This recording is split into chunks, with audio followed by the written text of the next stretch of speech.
It's the Master Working with Horses series. This is episode 1, Knowing What's Important. I'm Shelley Appleton. When we work or ride a horse, we want them to follow our idea that we communicate to them by applying aids with the reins, leg, seat, or voice. Such as we want this horse to back up, so we apply pressure to the halter and we expect him to back up.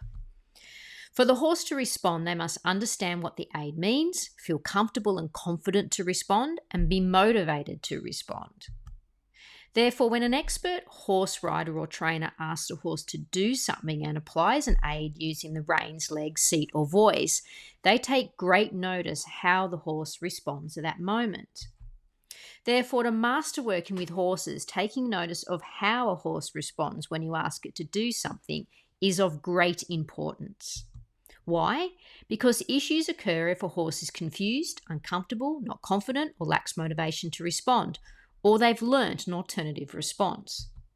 Training issues can present as the horse may ignore the aid, their behaviour may become emotional, frustrated, worried, anxious, agitated, defensive, bracing, resistance, etc. Or they might offer another behaviour altogether, or the behaviour might not be as good quality as what you're hoping for.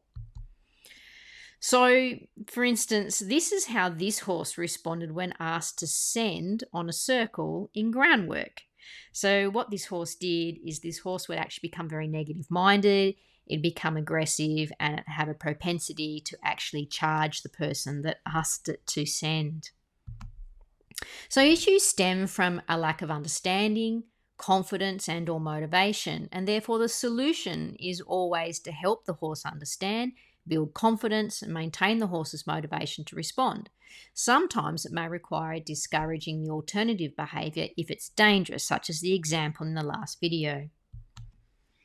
Taking notice of how a horse responds tells you if you need to teach the correct response to the horse, make something simpler or easier to them and break it down because they're lost, allow the horse more time to gain confidence, especially if you've broken it down, confidence in those smaller, easier parts, or just more time. So maybe start keeping the horse at just like a pole before you go and put the jump up to 1 metre height.